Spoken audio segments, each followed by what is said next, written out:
최 파트너님께서 준비하신 주제는 이제 공급망 규제 대응을 위한 트레이서빌리티 관리 체계라는 주제로 관리 체계의 필요성과 관리 체계 구축 시 고려 사항에 대해서 발표를 진행해 주시겠습니다.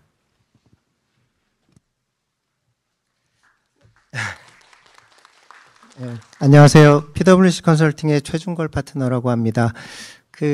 앞에서 이제 거시 관점과 또 EU 각 지역별로 최근 규제 동향들에 대해서 많이 말씀을 주셨고요.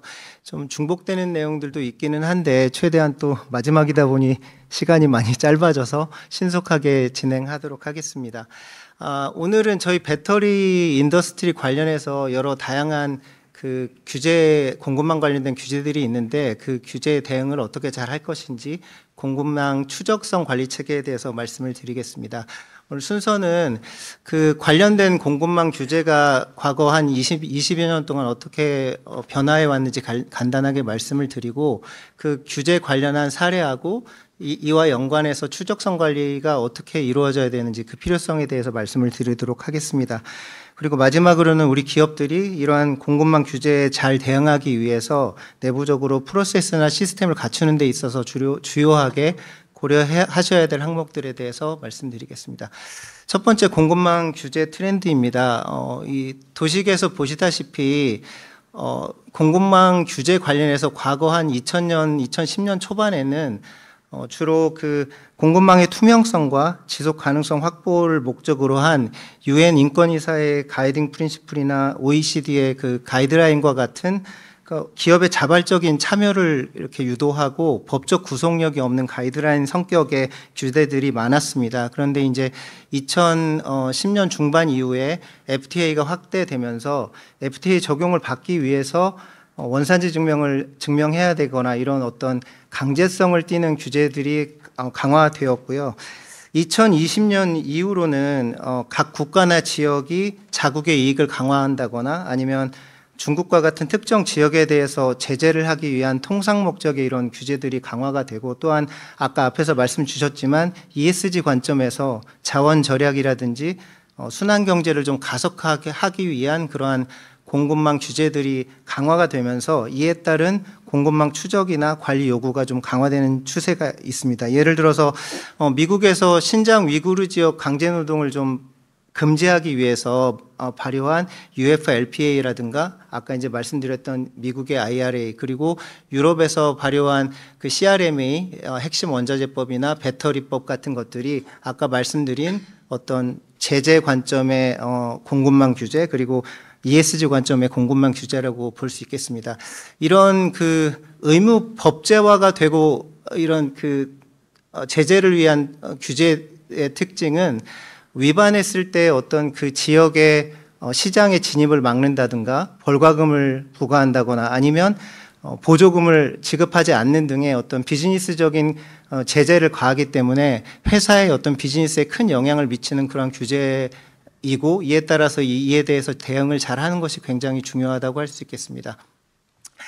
연관해서 저희가 이제 이 공급망 관리라는 부분의 범위에 대해서 좀 살펴보게 되면 과거에는 서플라이 체인 관점에서 제품이나 서비스를 생산해서 이제 시장에 공급하는 그런 원료 공급에서부터 제조까지의 단계에 집중을 하셨고 이와 연계해서 비용이나 품질 그리고 납기를 잘 맞추기 위한 공급망에 대한 의사결정들이 주요한 핵심 의사결정 고려 사항이었습니다.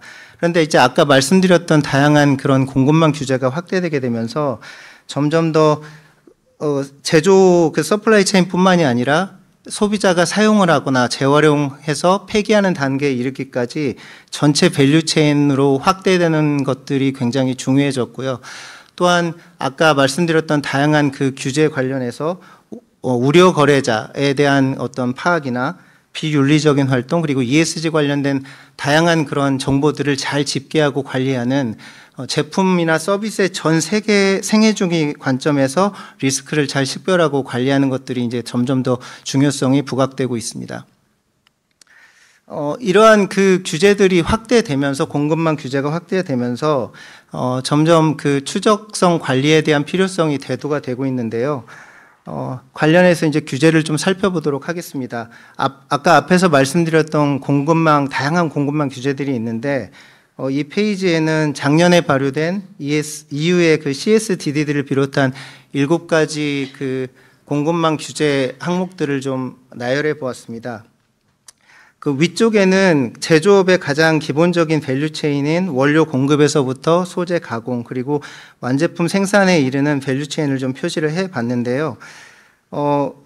이 내용에서 보시다시피 EU의 CSDD나 강제노동금지법 그리고 미국의 UFLPA 같은 경우는 원료 공급에서 완제품 생산까지의 전체 밸류체인에 일관되고 공통된 규제 내용을 가지고 있습니다. 그래서 하나의 큰 대전제, 대규제 항목을 전체 밸류체인에 이제 동일하게 이렇게 적용하도록 규제를 하고 있는데 반해서 아래쪽에 있는 EU의 CRMA나 그다음에 배터리 레귤레이션 그리고 미국의 REA 같은 경우에는 원료 공급이나 소재 가공의 각각의 단계별로 아주 구체적이고 세부적인 규제 항목들을 가지고 있는 것을 보실 수 있습니다. 예를 들어서 그 EU의 그 CRMA 같은 경우는 원료 공급 단계에 대해서 핵심 광물을 사용하는 그 부분에 원산지 비율을 어느 정도 가져가야 된다라고 구체적으로 규제를 하고 있고, 그리고 소재 가공 부분에 대해서는 EU에서 영내 가공하는 비율을 또 어느 정도 이상 가져가야 된다.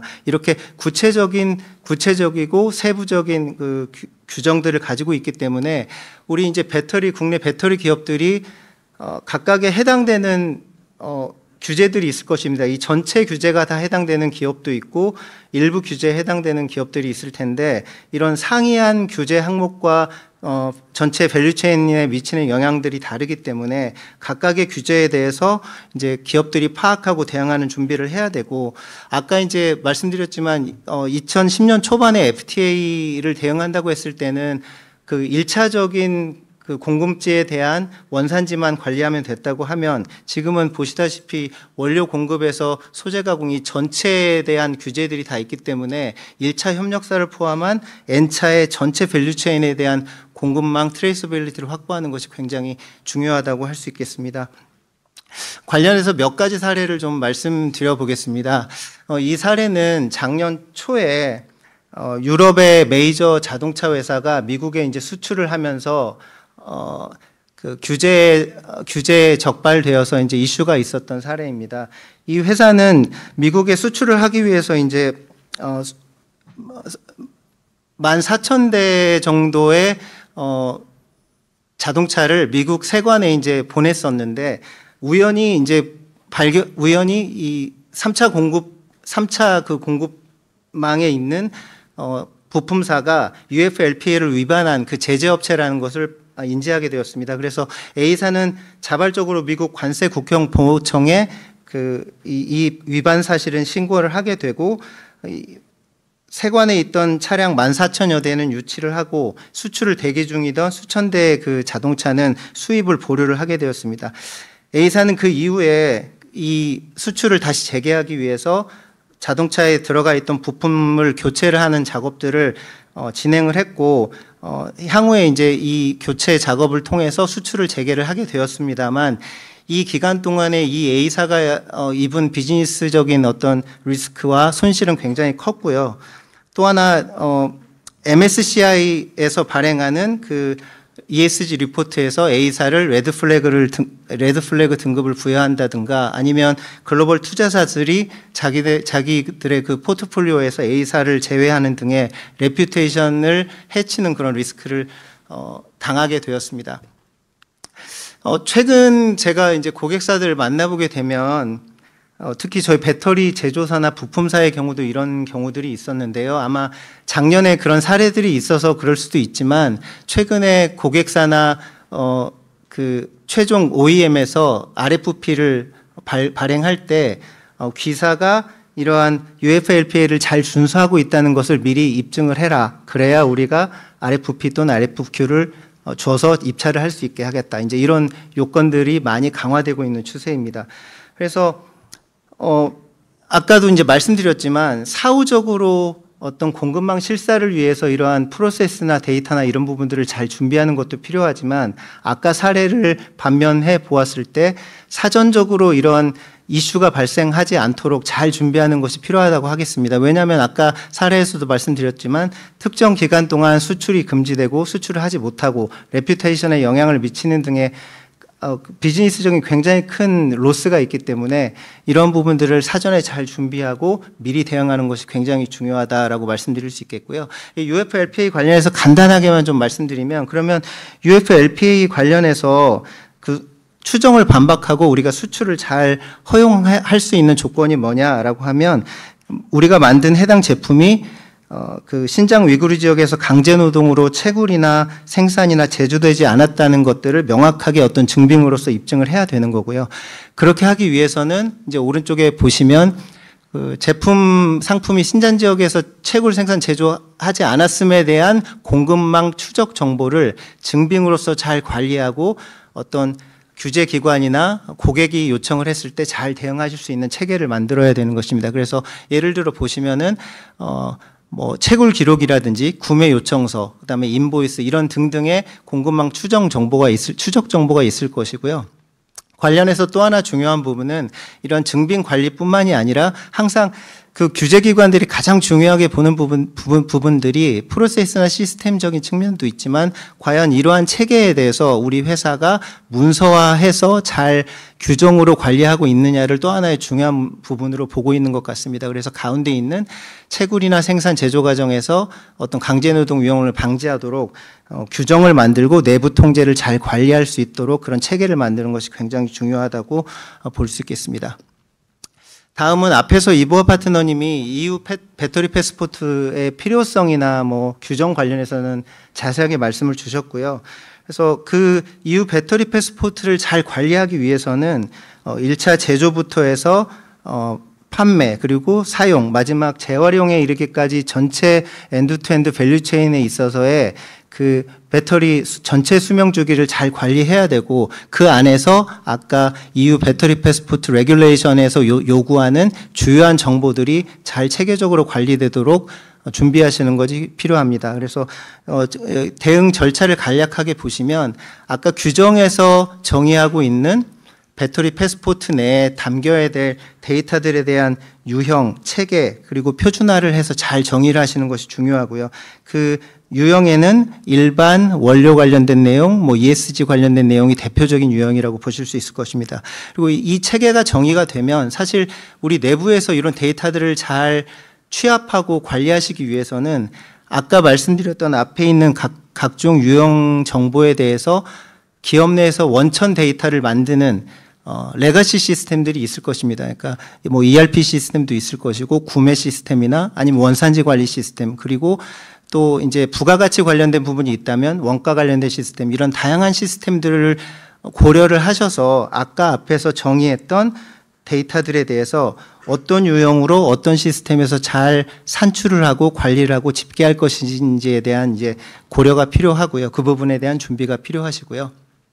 이제 마지막으로는 이렇게 집계된 데이터들이 외부에서 QR코드를 통해서 잘 조회되고 관리되고 생애주기 동안 관리하기 위해서는 이런 집계된 정보들이 패스포트 플랫폼, 그게 이제 EU 뭐 기관에서 관리하거나 아까 이제 이보아 파트너님께서 얘기하신 그 포탈 관점에서 잘 활용될 수 있도록 그 패스포트 플랫폼과 보안에 문제가 되지 않는 선에서 우리 회사의 보안에 문제가 되지 않는 선에서 잘 공유되는 방안과 체계를 고려를 하시는 것들이 중요합니다. 그래서 보시면 예시적으로 좀 데이터들을 정리를 해 보았습니다. 그래서 아까 말씀드렸던 것처럼 제조사 정보나 제조 연월일, 제조 국가와 같은 일반 정보가 있을 것이고요.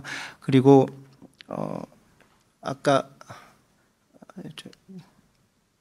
앞에서 보셨던 그 원료 관련된 정보는 원료의 원산지라든가 그다음에 이제 원료 함량 그리고 원료에 포함된 배터리 화학물질 등과 관련된 원료와 관련된 정보 그리고 제품별 탄소 발자국과 같은 ESG 관련 정보를 종합적으로 이제 관리를 해야 되는데 아까 말씀드렸듯이 뭐 제조사 정보나 이런 부분들은 우리 회사의 제조 시스템, 원가 시스템, 뭐 ERP 시스템 등을 통해 집계할 수 있으실 거고 제품별 탄소 발자국 같은 경우는 이미 이제 회사 내에서 제품별 탄소 발자국을 산출하는 시스템이 구현되어 있으시면 그 데이터를 활용을 하시되, 아마 이 배터리 패스포트 체계를 갖춤에 있어서 그동안 회사에서 하고 계시지 않았던 프로세스나 어떤 관리하시지 않는 데이터들이 있으실 겁니다. 그 부분에 대해서는 추가로 프로세스나 시스템, 데이터 산출 체계를 만들어서 관리하시는 것이 굉장히 중요할 것으로 판단이 됩니다. 그래서 이 부분들은 이제 회사 내부에 있는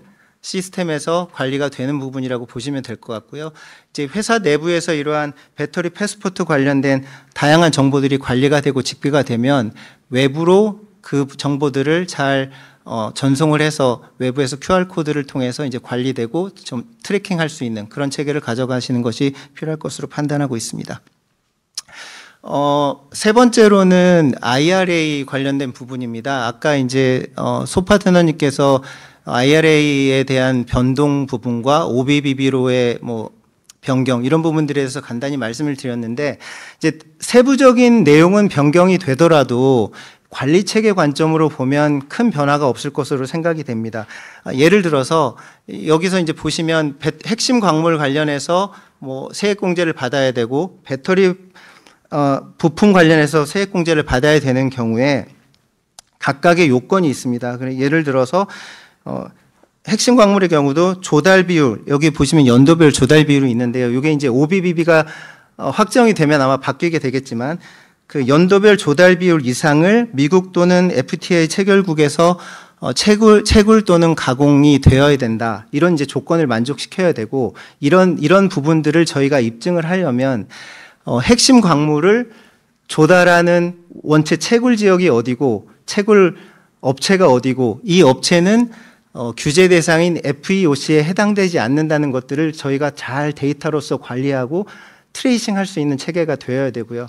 그렇게 하시기 위해서는 사실 이제 기업의 기본적인 저희 거래선 관리 프로세스나 체계, 데이터가 있을 것입니다. 그래서 최초에 사실 거래선을 오픈할 때 이 거래선은 어디에 위치해 있고 주주는 누구고 뭐 이런 것들을 파악하시는데, 이제 요걸 파악하시기 위해서는 기존에 파악하셨던 어떤 크레딧 정보나 이런 정보, 재무 정보 외에 상세한 주주 정보나 로케이션 정보나 이 FEOC를 판단하고 아까 이제 바뀐 기준에서의 그 PFE를 판단하실 수 있는 정보들을 조금 더 많이 취합해서 관리하시고 지속적으로 모니터링하고 관리하는 이제 그런 부분들이 필요하신 거고요. 이 아래 이제 조달 비율 관점으로 보게 되면 아까 말씀드린 그런 원산지 정보 외에 이제 각각의 단계별로 부가가치가 얼마나 가산되는지에 대한 원가 정보를 연계해서 보시는 부분도 굉장히 필요합니다. 그래서 이제 이 각종 규제들을 잘 대응하기 위해서는 거래선 관련된 기준 정보 관리나 아니면 내부의 부가가치를 관리하는 원가 정보 등의 여러 가지 정보, 그리고 아까 예를 들어서 EU 배터리 패스포트의 경우에는 ESG 정보까지를 포함한 다양한 정보들이 관리가 되어야 아까 앞에서 말씀드린 다양한 규제에 적절히 대응할 수 있는 체계를 갖출 수 있을 거다라고 말씀드릴 수 있겠습니다. 그동안 계속 그 트레이서빌리티라는 개념에 대해서 이제 쭉 설명을 드렸는데요. 좀 요약을 해보면 저희 제조업의 전체 밸류체인에 해당되는 원료 조달이나 가공, 그다음에 최종재 완성부터 이제 최근에는 확대된 개념의 소비나 재활용에 이르기까지의 전체 밸류체인에 대해서 제품이나 원자재가 이동하는 그런 흐름을 잘 추적하고 정보를 식별할 수 있는 능력을 트레이서빌리티라고 정의할 수 있겠습니다. 그래서 과거에는 아까 초반에 말씀드렸듯이 FTA나 기존 공급망 추적의 경우는 사실은 1차 협력사에 해당되는 정보만 잘 취합해도 대응이 됐다면, 지금은 그 각 규제에서 요구하는 것들이 훨씬 더 세부적이고 N차 협력사에 이르기까지의 정보를 요구하기 때문에 우리 회사가 최종 완성재를 만드는 회사라고 하면 부품이나 원료를 공급하는 회사에 이르기까지의 N차 공급사에 대한 그런 정보를 잘 관리를 해야 될 거고요. 만약에 역으로 여기 계신 회사분들이 티어 3에 있는 원료 채굴 회사나 아니면 티어 2에 있는 원료 가공 회사라면 사실은 그 고객인 티어 1이나 OEM에서 요구하는 그런 요구 사항들을 잘 만족시키기 위해서는 지금 이런 부분들을 잘 정리를 해서 대응할 수 있도록 체계를 갖추는 것이 굉장히 중요하다고 얘기할 수 있겠습니다. 그래서 이제 저희 그 배터리 회사들뿐만 아니라 글로벌하게 유수의 회사들이 이러한 글로벌 공급망 관련 규제 강화에 따라서 이런 프로세스나 시스템을 갖추는데 굉장히 노력을 많이 기울이고 있고, 이런 통상 리스크 대응을 하는 부분들에 있어서 굉장히 관심을 기울이고 있다라고 이해를 해주시면 될 것 같습니다. 그래서 그 아웃풋 이미지를 좀 간략하게 정리를 해보았습니다. 만약에 저희 2차 전지 완제품을 만든다고 가정을 했을 때 양극재, 음극재, 그리고 전액 분리막 같은 부품들이 필요합니다. 그리고 이러한 부품들을 만들기 위해서는 리튬이나 니켈 등과 같은 핵심 그 광물들인 원료를 잘 채굴해서 2차 협력사에서 재련이나 정제 등의 가공을 한 다음에 그를 통해서 이제 부품을 만들고 부품을 조립해서 최종 그 2차 전지 완제품을 만드는 이런 큰 밸류체인이라고 볼 수 있을 것 같고요. 여기서 예시에도 있지만 다양한 그 원자재 채굴을 하는 국가와 업체들이 있습니다. 이런 업체들부터 해서 가공하는 업체, 양극재나 음극재를 부품을 공급하는 업체들이 있기 때문에 이제 2차 전지 완성품을 생산하는 업체의 입장에서 보면 이 원료가 어느 국가의 어느 업체를 통해서 채굴이 됐고 어느 공장에서 재련이 됐으며 어느 업체가 이 부품을 공급했는지에 대한 누적적인 데이터들이 아까 그 원산지 정보나 ESG 정보를 포괄해서 전체적으로 관리를 해야만 아까 각종 규제에서 요구하는 그런 규제 사항들을 잘 대응하실 수 있을 거라고 생각이 됩니다. 이러한 관리 체계를 만드심에 있어서 이제 좀 주요 고려 사항들을 말씀드리려고 합니다. 여러 절차가 있는데요. 이제 가장 중요한 부분은 이거라고 생각이 됩니다. 우리 회사가 해당되는 규제가 어느 규제냐에 대한 파악, 그거에 대한 정의가 1차로 굉장히 중요할 것 같습니다. 아까 이제 미국의 IRA나 EU 배터리 레귤레이션, 그 다음에 배터리 패스포드 이런 부분들이 있는데 사실 각 규제가 유사한 부분이 있지만 그 세부로 들어가면 일부 다른 부분들이 있습니다. 그래서 우리 회사가 매출을 어디에 하느냐 아니면 우리 회사가 공급하는 그 협력사 또는 고객이 어디냐에 따라서 이제 적용되는 규제들이 달라질 것이기 때문에 그 규제에 대해서 먼저 정확하게 정의를 하시고 이후에 그 규제에 따른 이제 우리 필요한 부분들을 정의하시는 것이 중요합니다. 그래서 일단 그 부분을 정의를 하시고 나서 또 하나 이제 중요한 부분은 사실은 요 공급망 추적 체계에 대한 전략은 회사의 생산지나 실질적인 공급망 전략과 연계가 됩니다.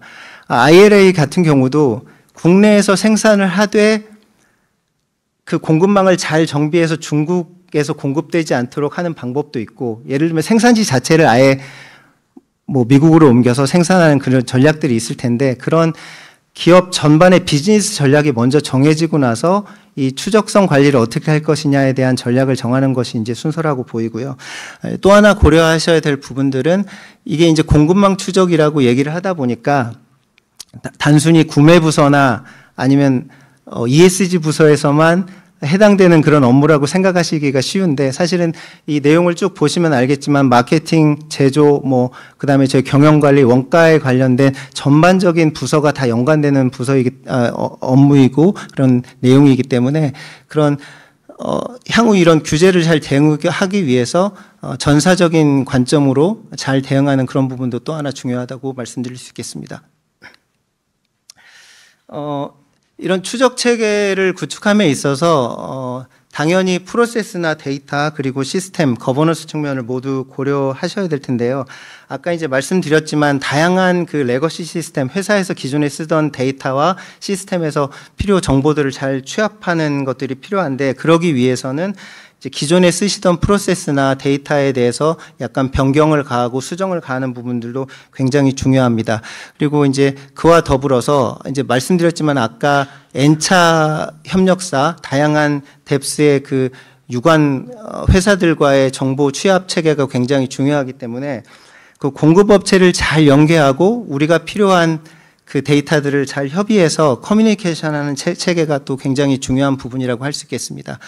그리고 마지막으로 또 하나 말씀을 드리면, 앞에 아까 다양한 규제들이 있었습니다. 그리고 그 규제들이 새로운 규제들이 계속 나오고 기존에 있던 규제들이 계속 변화하고 이런 체계이기 때문에 저희가 이런 프로세스나 시스템을 한번 만들고 새로운 규제가 나올 때마다 새로운 프로세스와 시스템을 만들 수는 없는 상황입니다. 그래서 한번 이러한 체계를 구현하실 때, 프로세스나 시스템을 구축하실 때 새로운 영역들이 도입이 되면 좀 플렉서블하고 유연하게 반영하실 수 있도록 고려를 해서 프로세스나 시스템을 구축하는 것이 굉장히 중요하다고 판단이 됩니다. 그런 부분들을 잘 고려하셔서 진행하시는 것이 중요할 것 같습니다. 이 부분은 마지막으로 아까 이제 앞에 말씀드렸던 부분에 대해서 저희가 이제 내부적으로 그 상세 데이터들은 회사마다 다 다르시기 때문에 이제 취합하는 부분들은 좀 상이할 수 있지만 그 각종 규제를 좀 플렉서블하게 대응하기 위해서 시스템이나 프로세스 체계를 이렇게 가져가시면 좋겠다는 부분들을 좀 예시적으로 정리를 해보았습니다. 그래서 이 공급망 관리 시스템이란 부분들은 최종 그 각 규제에서 요구하고 어떤 증빙들을 잘 입증할 수 있는 부분이라고 보시면 될 것 같고요. 그 부분과 이제 기간 시스템과 피더를 좀 나눈 부분들을 좀 핵심이라고 봐주시면 될 것 같습니다. 하나의 시스템으로 만들지 않고 이 피더하고 기간계 시스템을 구분해서 만들음에 따라서 아까 새로운 규제나 변화가 있을 때 기간계 시스템만 일부 수정을 하면 전체 체계가 좀 플렉서블하게 잘 반영돼서 각종 규제에 잘 대응할 수 있는 그런 체계를 갖출 거라고 이해를 하고 있습니다. 조금 빨리 말씀드리느라고 제가 시간이 많이 초과를 했네요. 그래서 혹시 이 진행 과정에서 궁금한 부분들이 있으면 나중에 별도로 질문 주시면 답변 드리도록 하겠습니다. 감사합니다.